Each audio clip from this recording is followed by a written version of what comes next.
수시로 까불면 날린다. 괴물 드루킹에게 정치인이란 무엇일까요? 이상한 역할, 도모 변호사의 이상한 역할, 이게 실세가 아니었나, 뭐 이런 지금 얘기들이 나오고 있어요. 이 부분을 좀 짚어주십시오. 그들이 어떻게 괴물이 되었을까?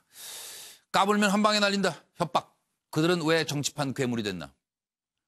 보건복지부 장관이나 국민연금공단 이사장으로 성장을 하면 그거 이용할 만하지 이렇게 생각을 했던 것 같아요. 드루킹이. 그래서 지지자 코스프레를 하며 접근합니다. 가까운 경계심을 허물 수 있는 동창, 도 변호사가 있는 거예요. 그 동원해가지고 경계를 허물어요. 그리고 강연료 불러다가 좋은 뜻입니다. 강연해 주세요. 그리고 강연료 주고 후원금 주고 그리고 지지 댓글을 달아줘요. 거기까지는 좋아요.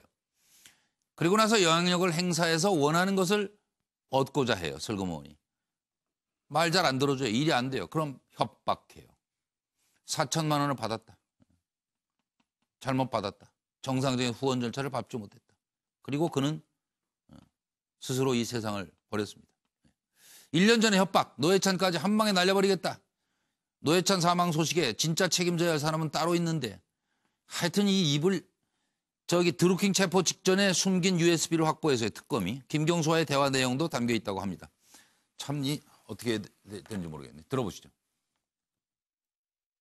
좀 황당합니다. 예. 그런 얘기 들으면.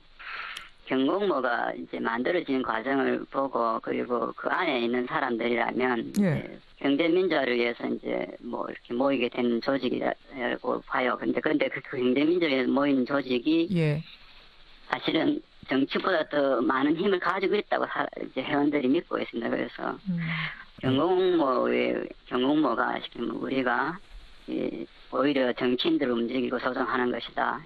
우리가 어떤 정치인들의 어떤 팬카페 수준이 아니다. 우리가 스스로 컨택해서 정치인들을 좌지우지할 수 있다라고 회원들을 믿고 그리고 드루킹도 그렇게 생각합니다. 예. 그 정치 자금을 기부한 그 드루킹에 대해서 저희가 아직 추가 소환 일자를 보고 있습니다. 어느 쯤에 추가 소환을 하는 것이 적절한가에 대해서 보고 있고 그 추가 소환을 할 때 지금 말씀하신 그 드루킹이 정치 자금을 준 목적이 뭔지 의도가 뭔지에 대해서 명확하게 규명할 예정입니다. 그리고 보도에 났던 트위터의 그 내용, 협박성 추정으로 되는 글 내용에 대해서도 저희가 면밀하게 조사를 할 예정입니다. 순서를 정익진 변호사님부터. 일단 드루킹 괴물이라고 하는데 괴물이라고 하는 게 스스로를 추악하게 변화시키는 그러한 괴물을 단계를 넘어가지고 사람을 해하고 우리 나라를 망가뜨리는 그런 그렇죠. 아주 해수가 된 것 같습니다. 예. 김광덕 부장 들어보세요. 네, 수다가 말았는데요 지금. 근데 여러 가지 일단은 이 정의당의 의원이라든가 이런 사람들을 좀 약한 고리라고 생각한 것 같아요. 거기에다가 지원해주면 나중에 얻을 수 있는 게 많을 거다라고 하는 생각을 한 것 같은데 그 중에 하나 지금 경공모 회원들의 증언 중에 나오고 있는 게 이 사고가 참 특이해요. 연정이 만약에 집권하게 되면 민주당과 연정을 하게 될 가능성이 있고 그러다 보면 노회찬 의원 등 이 정의당 인사가 복지부 장관이나 국민연금공단 이사장이 됐을 경우에 국민연금의 소위 주주권, 대기업들의 활용 가치가 높다는 걸 주주권을 활용하면 재벌들까지 거기에 영향을 끼치면서 재벌들로부터도 뭔가 얻어낼 수 있다라고 하는 사고를 했다는 얘기가 나오는 걸 보면 사실 가능하지 싶지 않겠지만 참 별 생각을 다 했다는 그런 생각을 들게 됩니다. 차명희 의원님. 드루킹이 상당히 아주 영민하고 뛰어난 친구 같아요. 지금 보면 아까도 제가 얘기했지만 현재 정치판이 상당히 정치가 자금과 관련해서 모순덩어리인데 특히 비어있는 지점이 뭐냐. 아까 김영주 의원도 좀 나왔는데 당내 경선하고 후보 단일화 과정이에요. 당내 경선하고 후보 단일화 과정에는 일정하게 기탁금도 내야 되고 여론조사비도 내야 되고 그다음에 사람들을 어떻게 설득하기 위해서 만나서 그 약점을 잘 아는 거예요. 줘야 되는데 아주 사악해요. 요것을 알차게 파악한 그러니까요. 거예요. 예. 현재 그 정치판 주변에 있는 여러 브로커들이 네. 바로 정치인들한테 손을 내미는 경우가 바로 이런 경우예요. 네. 이런 당내 경선이나 무슨 뭐 후보 단일화 과정에는 돈은 필요한데 네. 제도적으로 돈을 구할 수도 없게 돼 있고 그렇죠. 그거는 또 자기 돈을 써야 되고 네. 그런 것도 법이 또 비어 있으니까 애매하고 예. 요럴 때 착 돈을 가져오면 올무래니까 올무. 이거 전혀 흔적 없는 거니까 걸려들면. 쓰세요 이러면 네. 아. 바로 넘어가는 거예요. 그러니까 네. 드루킹은 제가 볼 때 요즘에 잘 나가는 그 브로커 중에 한 명 같아요. 이런 브로커가 또 많아요. 제가 알고 있기로. 그렇죠. 그러니까 올무천지죠, 뭐 여기저기. 거기에 노회찬론이 걸린 거예요. 김영주 의원님. 뭐 간단히 얘기하면 이분들은 처음에 이제 지도자로서 경제 공진화 모임을 통해서 네. 사적인 경제적 이득을 추구를 하다가 예, 예, 예. 결과적으로는 경제적 활동에 있어서 경제적 이익이 정치권과 엮여졌을 때 그 파이가 더 커진다라는 걸 발견한 거 아닌가 그렇게 생각이 듭니다. 그래서 고도의 기획을 짜가지고 심지어는 뭐 앞서서도 제가 그런 말씀도 드렸습니다만은 야권 연대까지를 포함한 기획을 해서 아주 정말 기가 대단한 기가 기획을 막혀요. 한 거죠. 네, 기가 막혀요. 정무수석이나 할 수 있는 기획을 가지고 이렇게 네. 접근해 가서 네. 정말 순수하고 돈이 없는 정치인들은 사실은 빼도 박도 못하게 그렇게 올가간 거 아닌가 그렇게 생각합니다. 좋은 머리인지는 모르겠습니다. 하여튼 있는 머리 최고로 나쁘게 쓴 케이스예요. 이런 사람들.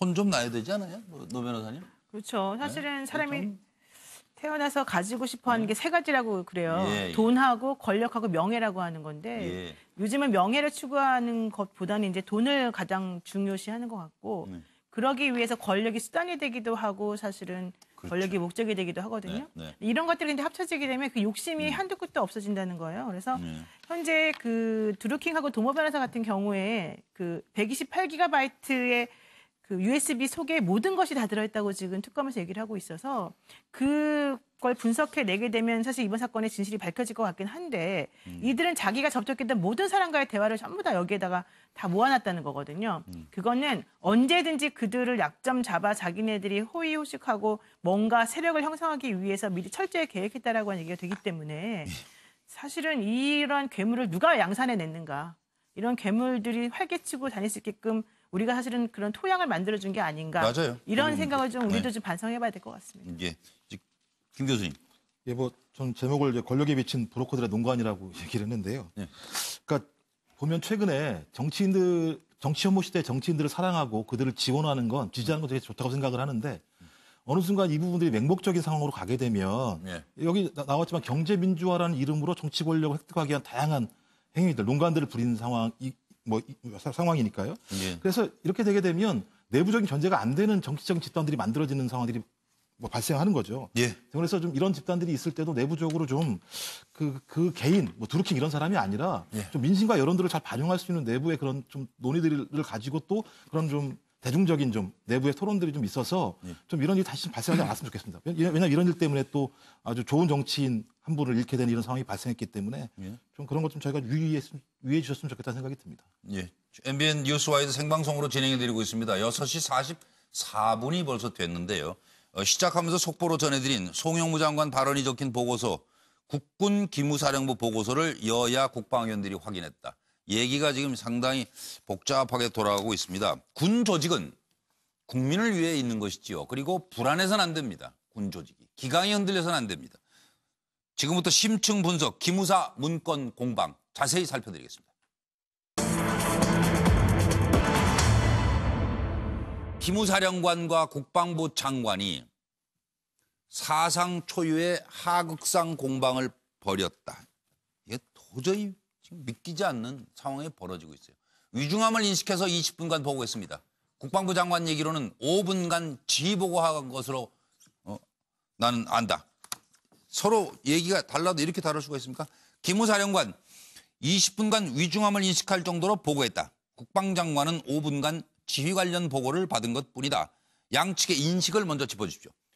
사상 초유의 하극상이 벌어졌습니다. 기무사와 송영무 간의 진실공방. 누가 거짓말을 하는 걸로 보이니 이거 어떻게 하면 좋아요? 어제 국방위 전체회의에서, 국회 국방위 전체회의에서 이석구 기무사령관이 말합니다. 지난 3월 16일 위중함을 인식할 정도로 보고했다. 20분 대면 보고했다고 주장합니다. 그에 대해 송영무 국방부 장관은 지휘 일반 보고를 받았을 뿐이다. 그리고 문건이 두꺼워서 다 볼 수 없으니 놓고 가라고 했지. 그럼 뭐 들고 서 있으라고 하냐? 여기까지 뭐 틀린 말 아니에요? 놓고 가라고 했다. 뭐 5분 보고 여기까지 하여튼 좀 보고 상황을 보겠습니다. 네, 들어보시죠.